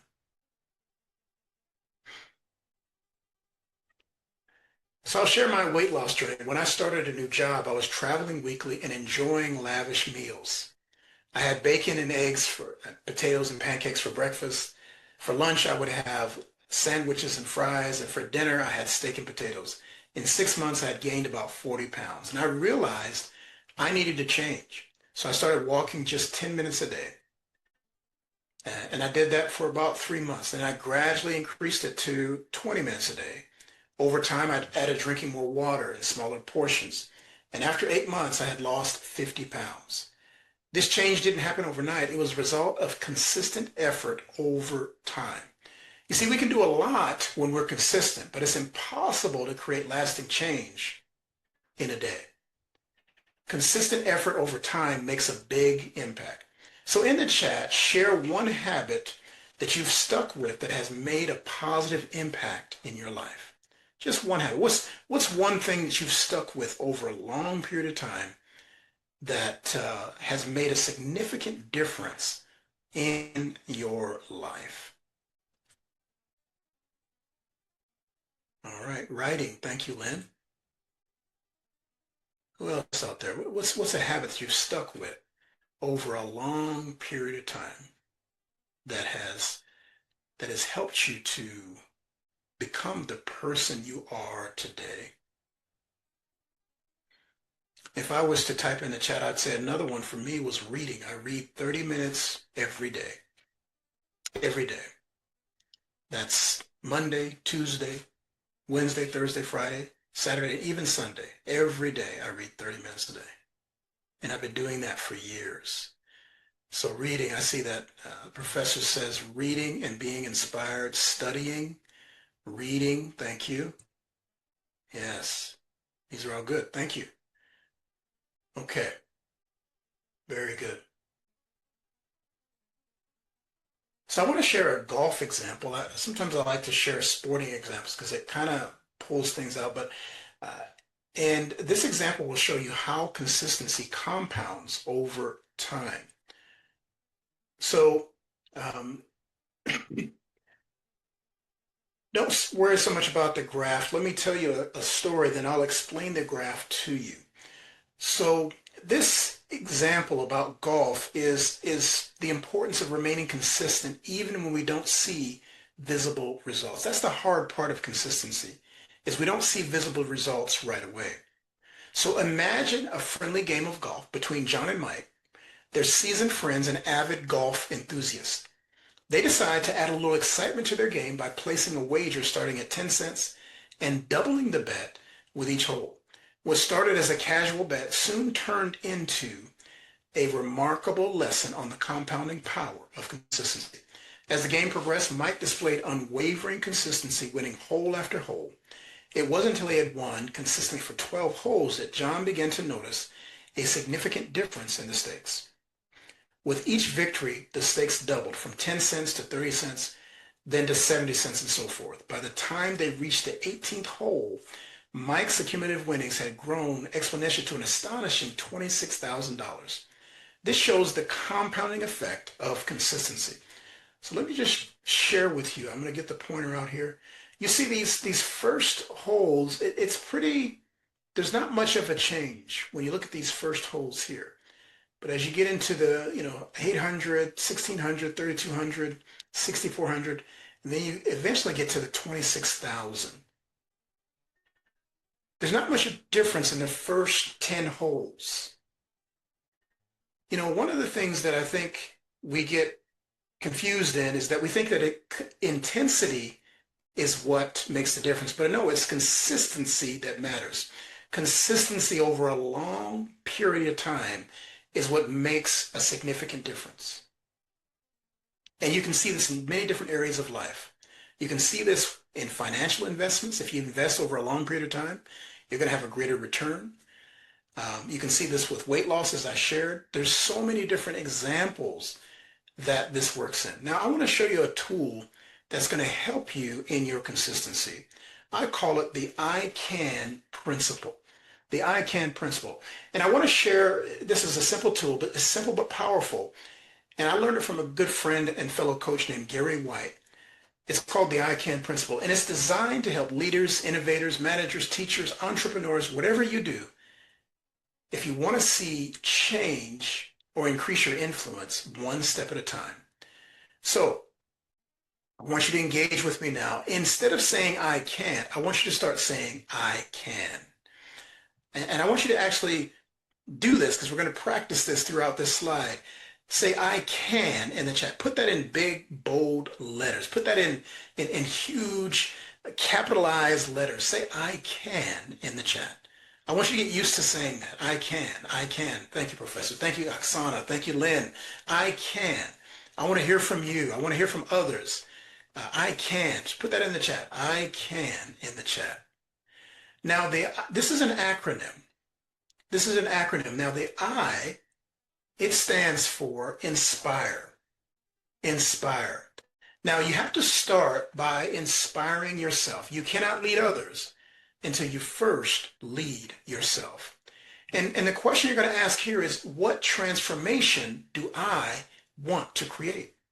What is the transformation that I want to create? What does future success look like for our team, our department, or our company? What does it look like for our organization? You see, vision, it pulls us forward. Imagine, visualize clearly where you want to go. The C stands for contact. Any great achievement was never done alone. You need others with you. So reach out to someone today. Maybe it's a potential client, a colleague, or someone in your network who needs what you have to offer or who has what you need. One intentional connection a day creates unstoppable momentum. You cannot achieve your goals and dreams on your own. The A stands for always follow up. This is where most people drop the ball. You have to ask, what do I need to follow up with today? Who do I need to follow up with today? Following up builds trust, it shows care, and keeps the doors open. So you contacted someone, they get back to you, follow up with them.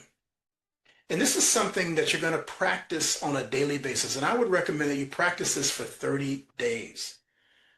The N stands for never pass up an opportunity. The C is contact. Who do I need to contact today? Someone asked that in the chat. The N is never pass up an opportunity. Be ready to say yes, whether it's offering value, attending an event, or replying to an inquiry. Growth doesn't always come scheduled. Be present, be ready. What's an opportunity that I need to explore today? Because the truth is, opportunities are all around you. They are all around you. But here's the key. Persistence, follow-up, showing up when others don't. That's what's going to make the difference. That's what's going to set you apart. So I want you to stop saying I can't, and I want you to start saying I can. Share that in the chat again. I can. Now that you know what it means, share I can in the chat. I want to hear from you in the chat. Say I can.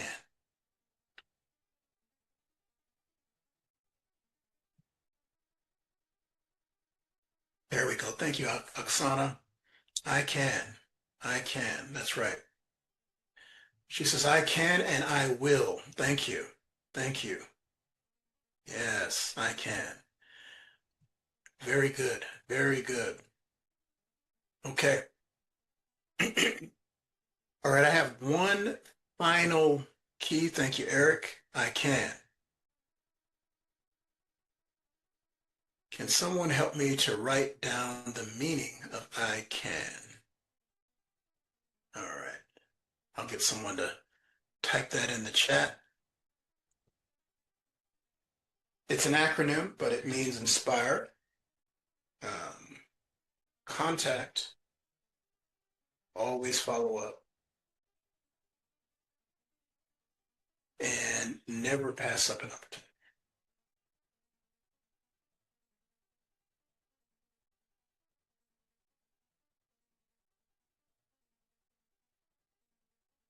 Yep. Okay, Oksana put it in there as well. Yeah. Okay, so let's go to our last key. The last one is asking for what you want. This is our third and final key that we're going to talk about in getting out of your comfort zone. You see, you rarely get what you want if you don't ask for it.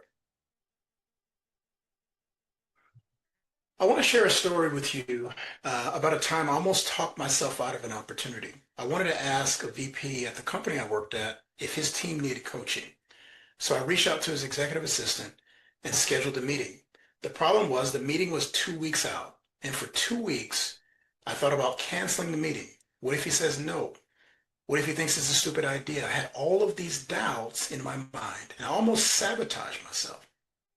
But I remember something that Napoleon Hill said. He says this, that people who succeed make decisions quickly and change them, if at all, very slowly. So I kept my promise to myself. I waited for the 2 weeks to be up and asked if he'd be interested in coaching. To my surprise, he said, yes, our middle-level managers need coaching. Can you speak at our next meeting? If I had canceled the meeting, I would have missed that opportunity. Ask for what you want.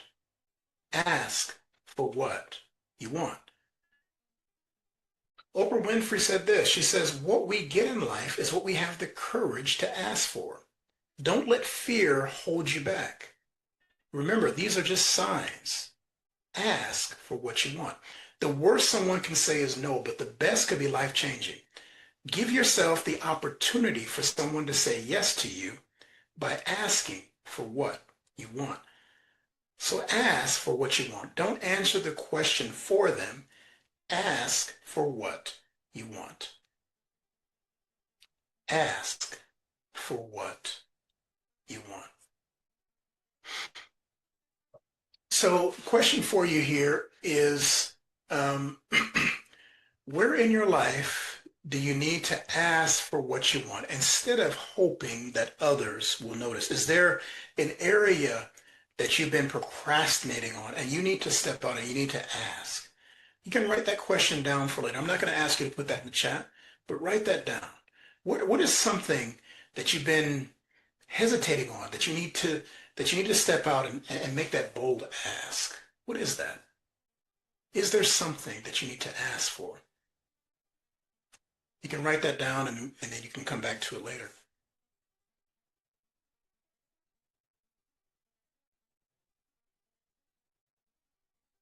Okay. All right. So in concluding, we talked a lot about a lot of things today in a short period of time, but that growth happens outside of your comfort zone. You will not grow if you remain comfortable. Failure is a stepping stone to success. Embrace it. Don't be afraid of it. Embrace it. We also talked about consistency compounds. Small daily actions lead to significant change. Put the I can principle into practice. And number 4, have the courage to ask for what you want. Opportunities often come from simply asking. So take the steps today to rise above routine. Take action on what you've learned today. Take a small step to start moving towards growth and change. You see, when we continuously learn, it makes us more knowledgeable, but it doesn't change us. We have to take action to grow or to succeed. If you don't take action, this is just great information, but information applied leads to transformation. So in the chat, what is one thing that you can apply today? Now we've covered some different strategies and keys. What is one thing that you can apply today? Say that in the chat. What's one thing that you're going to apply? We talked about the I can. We talked about, we had the fail forward formula. We had, you know, stepping out of your comfort zone. What is one thing that you learned today that you're going to apply? You can mention that in the chat. I want to hear from you. Just one thing. Not two, not 22, just one. Just one thing. What's one thing you can apply?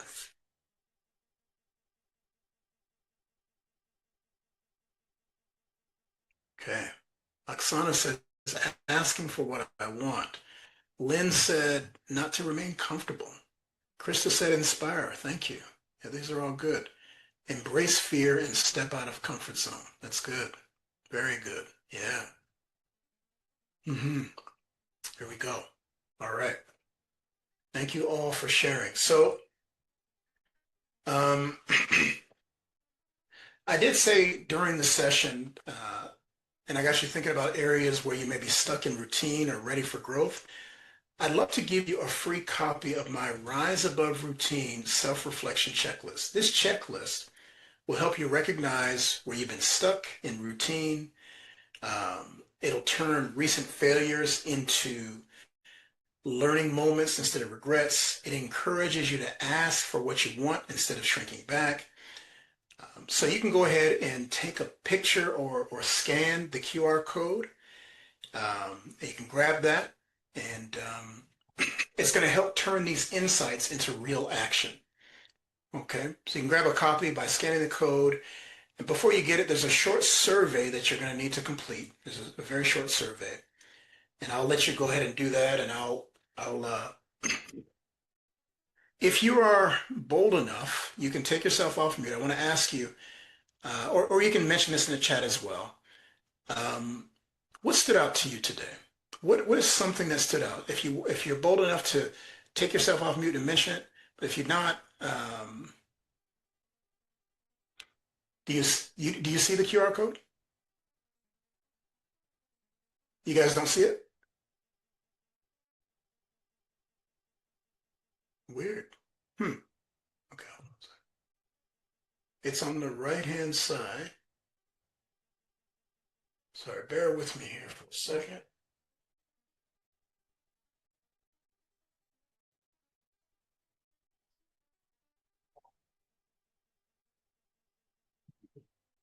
My computer is acting weird. Okay, hold on a second.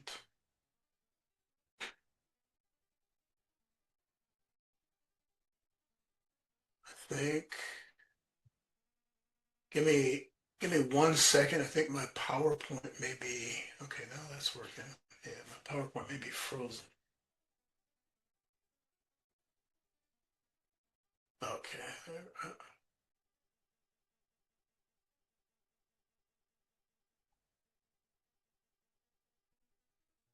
All right, there it is. It's back now. Okay. Do you see that QR code now? You still don't see it? No, that's weird. Okay, I'm seeing it on my side. Let's see. Do you see it now? You still don't see it? Okay. All right, give me 1 second. I will get it to you another way. I'll get you the link. The link is there as well, but you guys aren't seeing it for some reason. That's strange. Let's see here.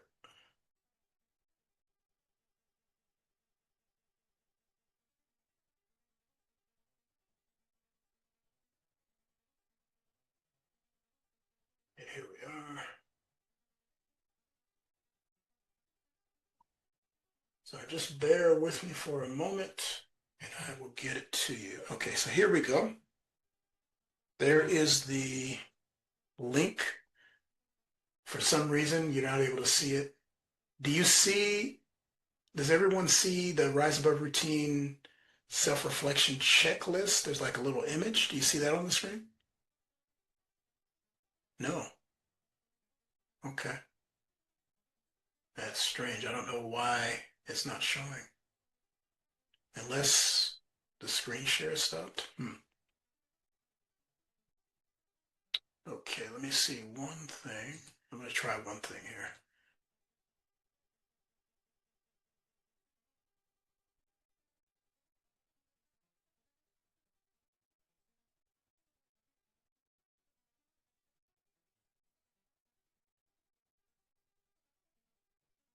Oh, were you not able to see the whole time?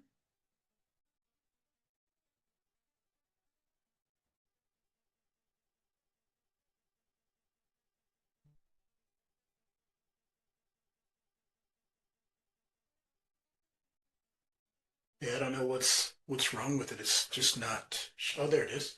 Can you see it now? Let's come here. Okay. Looks like you can see it now. All right. Apologize, technology. It might have been a user error too. Okay, so you guys can see it now. Um, Thank you for that. Thank you for your patience. So yeah, so my question was, as you scan it and fill it out, and those who have completed it already, what stood out to you from today's session?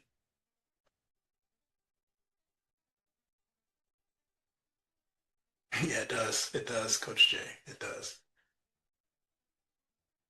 What was something that stood out to you? You can mention that in the chat.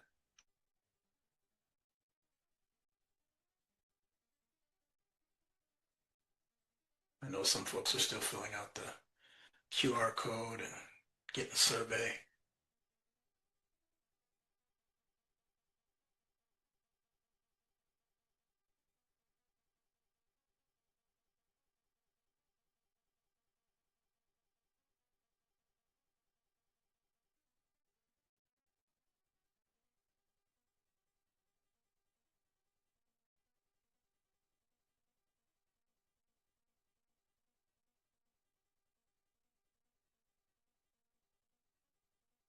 Thank you, Lynn. Take bold action.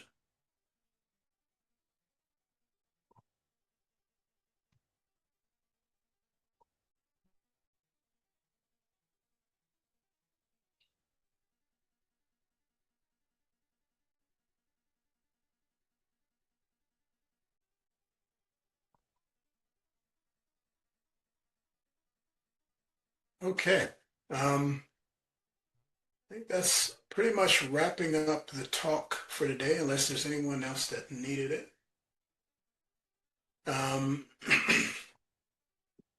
Anyone have any questions for me? Here's another QR code if you want to get in contact with me. Hopefully you can see that one. Yes, if you want to get in contact with me, that's a QR code you can scan. But are there any questions that you have for me? Thank you all for your time and attention today. But are there any questions? You can raise your hands, and then we'll call on those folks that have their hands raised. And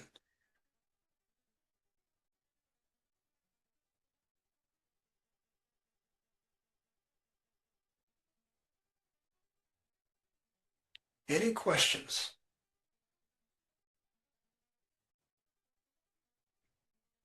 I'll put my email in the chat. That's actually in that. When you scan the QR code, you can get it that way too, but I'll put it here as well.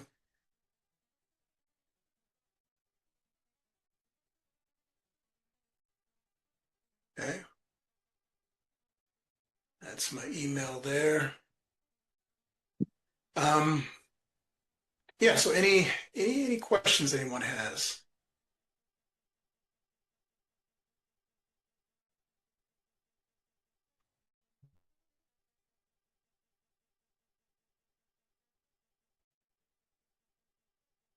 Thank you. Thank you, Lynn. Thank you for that, for commenting there. Appreciate that. All right.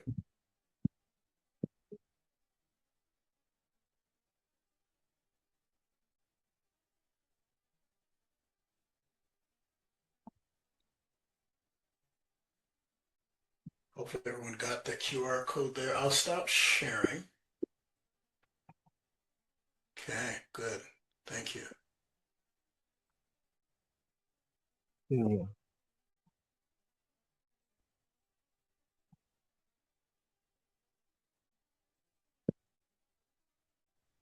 All right. Yes, I can share my notes with you. I don't know, Belisar, do you have everyone's emails and that kind of thing that we can share? Yeah, I will send some follow-up emails to the attendees. Okay. And if you want to share something, I will be able to do that just after. I do see a hand raised as well. Okay, it's a Prof. Yami Kani Mua as a question. Do you have okay, thanks. Okay, thank you from Bali. I know that it's a good friend. Okay. Yes, can you hear me? Yes, we can hear you. Yeah, okay. Thank you so much, facilitator and the presenter for such a wonderful presentation. I find it to be very insightful. At the same time, I find it to be, I should say, very challenging because it's not easy, especially in this world when you want to achieve something big. You have said that we need to embrace failure. Now, I would like to understand to what extent do we need to embrace failure? For example, you'd like to achieve your goal, and then should it happen that you just see yourself in that series of failures, what should we do? And should we say that you should because there now it's when somebody thinks of giving it up, you see. So what should we do? Because there are some challenges you find that are just in series. One it comes one after another. Even it can take maybe for a year. What should we do for us to embrace? How should we take that failure as when we are achieving our goals, and as a leader, and as a leader? Yes, yes, yes. That was my question. Yeah, great question. What should we do when and I think the question is when you continually fail and you're trying to achieve your goal and you continue to fail. My first initial response is don't give up. Keep going. Also, is your failures in line with your purpose? What is your purpose in life? And if you are, walking in your strengths, walking towards your purpose, then it's better to fail when you're walking towards your purpose. If you're walking towards something you're not supposed to be doing and you keep failing in that, then I would say get aligned to your purpose, right? So make sure that's the first thing. Make sure you're aligned to your purpose and you're stepping into your strengths. What would you say, Professor, is your strengths? What's a key strength that you have? The great strength which I've observed ever since I was born is the potential to connect Okay. with people. Yeah, that's my biggest potential. It's connecting with people. Okay. Yes, Okay. yes. Yeah. Okay. What? Okay. I know we don't have much time to go through a whole bunch of questions. There may be some others there, but yeah, I would just say, and I like what Coach Jay said in the chat as well. Embracing failure doesn't mean accepting it. It just means that you understand that failure is a part of the process to success. So don't accept it as the end, but as a part of the process. So, and sometimes you go through seasons of life where you are experiencing a lot of failures, but that just means that you're building more resilience because you're going to need that resilience for the next season that you step into. I hope that helps. Yes. Thank you so much. I really appreciate it. You're welcome. Anyone else? Any other questions?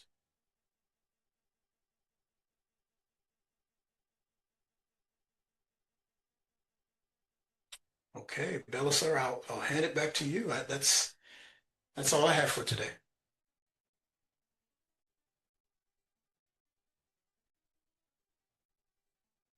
Maybe you stepped. Okay. Thank you, Darwin. Mm-hmm. It was such a great presentation, and I'm so happy for the value you added to the audience today, and I can't wait to collaborate with you to continue impact lives and to do good things. And thank you everyone who joined day one of BC Leadership, elevate your leadership to a higher level in 2026. Today we had two speakers, James Goff, who added so much value, and Daiwen also, who did a great job. Tomorrow we are going to have two speakers, and I hope every one of you will tune in tomorrow at noon Eastern time, at 12 Eastern time. Don't miss it. Please don't miss it, because tomorrow we will have two amazing speakers. First, we are going to have Lorna Whitson and Dr. Kelly Baldi. They will share an insight about two very great subject. Lorna will speak on managing change. I'll start with you, the ACT model for sustainable change. And Dr. Kelly Baldi will talk about elevating your leadership through service and humility. Don't miss it, guy. I hope all of you to join, and invite your friend, invite your coworkers, invite your family members to join this amazing summit. And I want to send a special thanks to Lynn Kubilas, who was joined from Philippines.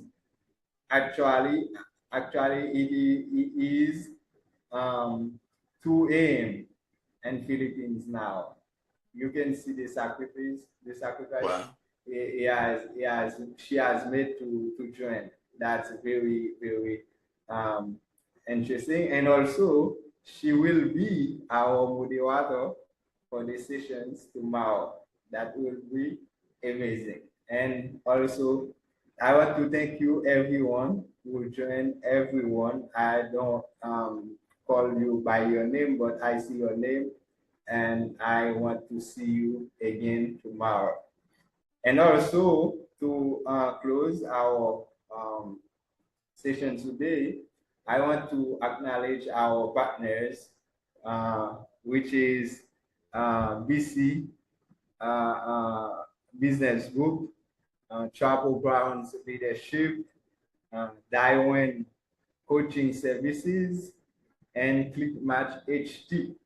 They are collaborating with us to bring you this summit, and also they are contributing the way they can to make sure you guys have this opportunity to participate in this such amazing summit. Please, guys, check your email. You will find follow-up emails about our sessions for tomorrow, and also if there is something the speakers want to send and out to you, we will make sure to send you emails. Okay, so thank you everyone, and I can say it's time to say goodbye, and see you tomorrow. Thanks, Belisir. Thanks, everybody. Thank you, Belisir. Thanks, everyone.